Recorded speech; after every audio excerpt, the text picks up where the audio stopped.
welcome back to Car Second. My name is Jimmy Prater. I'm a car close. That's what I do. I close and close and close. I close car deals. I close them and gross them. That's just what we do. Hey, I got a good friend of mine here, Max Zanan. He's an author. He's got 2 books out. If you're not reading these books, I'm telling you, read these books. Max, what's happening? Talk to me. Hey, Jimmy, thank you very much for having me on your program. As you mentioned, I got 2 books, Perfect Dealership and Car Business 101. By the way, Max, I read them both. I love them. All right, perfect. Thank you so much. So I'll be honest with you. I wrote Perfect Dealership a little over a year ago. And I wrote it because I was really panicking about car business. Because car business is under attack by so many different entities, right? You have Carvana selling used cars. There's a threat that Amazon is going to get into car sales. You have Jiffy Lubes going after oil changes, right? You have Napa and Pep Boys going after parts, right? So I wrote the book and I dedicated each chapter to a department. So there's a chapter for F&I, for sales, for BDC, for HR, for IT. And I just wanted to let people know what they can do to prevent that attack, right? And win the war. You know, because car business is awesome, right? You love it, I love it. You know, it helps us make a great living, you know, and I want to see it prosper. I don't want it to go away. I don't want Amazon selling cars. What are we doing wrong, Max? What are we doing wrong? So here's what we're doing wrong, I think. We have the same sales process that hasn't changed in the last 100 years. And the shopping habits are changing, right? I don't think people are interested, you know, in spending 6 hours in a car dealership negotiating a car deal. They want quick, convenient, transparent, upfront, and I think we failed to give them that experience. Are we giving out numbers over the phone? Are we giving out numbers over the internet? Are the third-party softwares an issue? You know, I think at this point, nobody is even calling. You know, they go to the website first.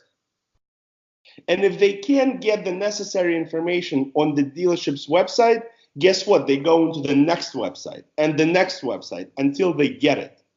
So might as well just give it to them. Exactly. Now, and now salespeople are making less money every year. And that's one of the main reasons right there. We might as well just give them the car.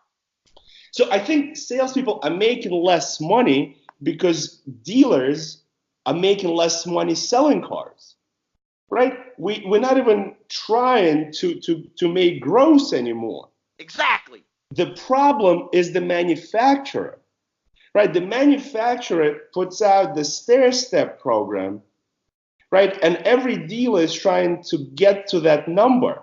And guess what? That dealership turns into giveaway motors just to hit that number.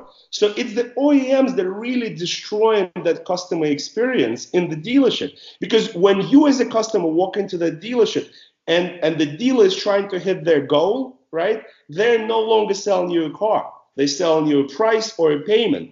They're not building value in the vehicle. They're not building value in the dealership. They just want to put you behind the wheel and see see you go.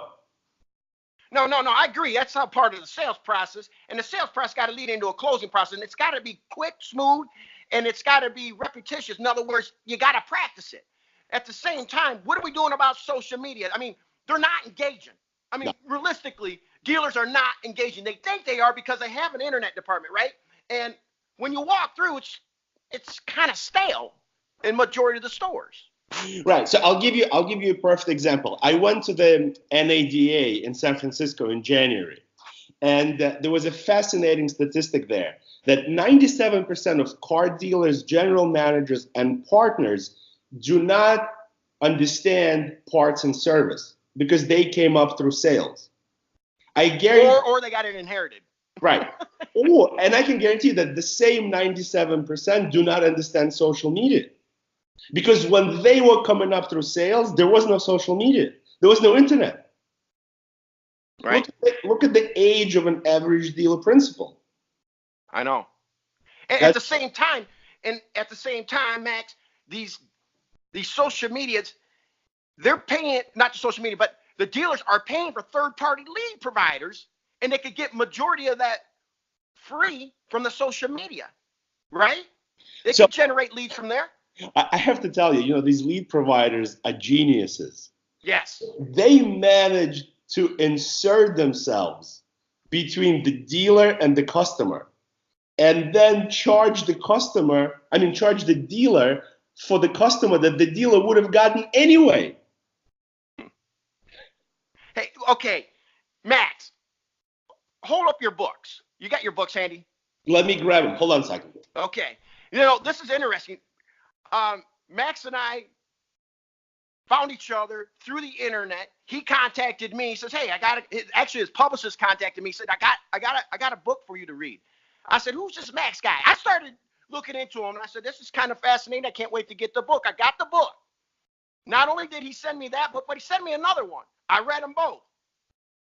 And I really feel that he's on the money with a lot of points. Now, it would be weird if him and I agreed on everything.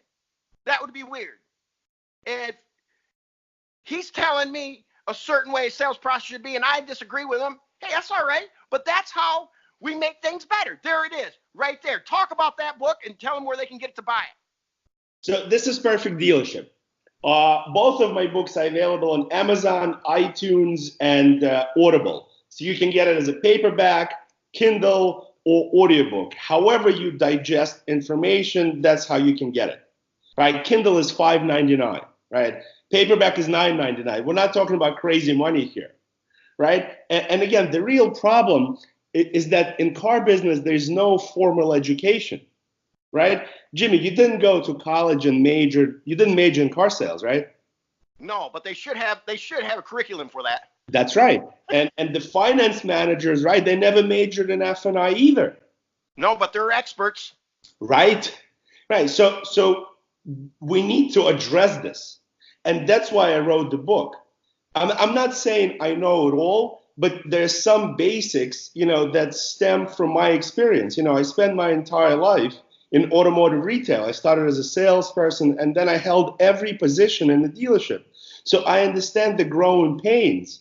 Right. And I also see how little dealers are willing to invest in education. Right. I know. And I think they're forgetting about processes. Okay. They're forgetting about the process. It's so important to sell that product. And you go on that demo and you come back and you sell it again. Like you said earlier. Now, when you walked away to go get your book, now you got the other book with you too? I don't. Okay, that's all right. Because hopefully we could do this again. Try to do it a weekly thing. Yeah. Okay. And we could talk about it, and we'll keep it short so people don't get bored because they have attention span just like mine. It's like turn the channel when a commercial comes on. When you walked away, I mentioned that we may not agree on everything, and that's perfectly okay. Because it would be really weird if we did agree on everything. That's right. Okay. But that's what making something else better does, right? Just to try to merge it together and say, man, let's take your ideas and the Sharker ideas and let's try to make things better. Yeah. And Jimmy, I got to tell you, you mentioned processes, right? Yeah. A lot of dealers actually believe that they do have processes in place. I know. Right? And this is really simple, right? All they have to do is mystery shop their own dealership. I say that all the time. I have mystery shopping processes for the dealer. Right. It's really simple. Here's a question you need to ask. And, even boils down to how fast was your response? What did the operator say? Who said what and everything? And you just grade them. And they'll tell you everything. Before I go in the store, I mystery shop all of them. I'm sure you do the same thing. Now, you're also in compliance. Let's talk about your compliance side. Well, listen, compliance is really important, right? Because we live in a very litigious society, right? And we live in the age of proactive regulators, where, unfortunately, they see car dealers as the low-hanging fruit. Right? They really don't like car dealers. And I don't care if you're in California, in New York, or in Alabama, right? Absolutely. It's the same across the country. They look at us, Lord, and lawyers. That's right. So what my mission is, I created a company called Total Dealer Compliance, and we provide two things. We provide on-site compliance audits and online compliance training for all departments of a car dealership. So we do it for sales, BDC, F&I, HR, IT, parts, and service. So you become bulletproof, right? Compliance, listen, look at it this way. Selling cars is about generating income. Right. Compliance is about preserving that income and not giving it away in fines and penalties to Attorney General, to Department of Consumer Affairs, to whoever. Mm-hmm. So the mission is to preserve the income that you generate, improve customer experience, because a compliant dealership will always provide a better customer experience. It'll improve employee morale, right? Because employees see that the dealer is investing in compliance training, and at the end of the day, happy employees make happy customers, and happy customers generate higher gross profit. That's simple. Mm-hmm. Right. And, let's go back a little bit back to the processes. Sometimes I'll talk to a general manager, even a dealer, but majority of the time he's making the decisions on what trainer's going in is the general manager. And they have a huge influence to the dealer, obviously. But I'll say, do you know your sales process? Oh, absolutely. I went to one. I'm not going to mention the name, but I went to one. I said, do you know what your sales process is? Yeah, he got really offended. I know what your sales process. And he pulled out a book like this thick. And he said, this is our sales process. And they make it very difficult. Okay, got to do this, got to do this, got to do this. And I don't know where they got it from. Obviously, some training company came in and said, this is your sales process. I said, what's your closing process? What's your desking process? What's your finance process? Every step of the sales got a process. Am I right or wrong on that? Do we agree on that or not? We are completely in agreement here. Again, the problem is that you can have a book with the process, right? But if you're not implementing it, if you're not practicing it, there you go. You can take that book, right, and use it as a paperweight. Right. Yeah, exactly. Hey, we're going to leave off on that note. And I just got something to say. Hey, salespeople, desk managers, finance managers, closers, you know who you are. I'm a car sharker. I'm an advocate for you. I'm an advocate for you. I want you to make a ton of money. Do yourself a favor. My name is Jimmy Prater. Go close something.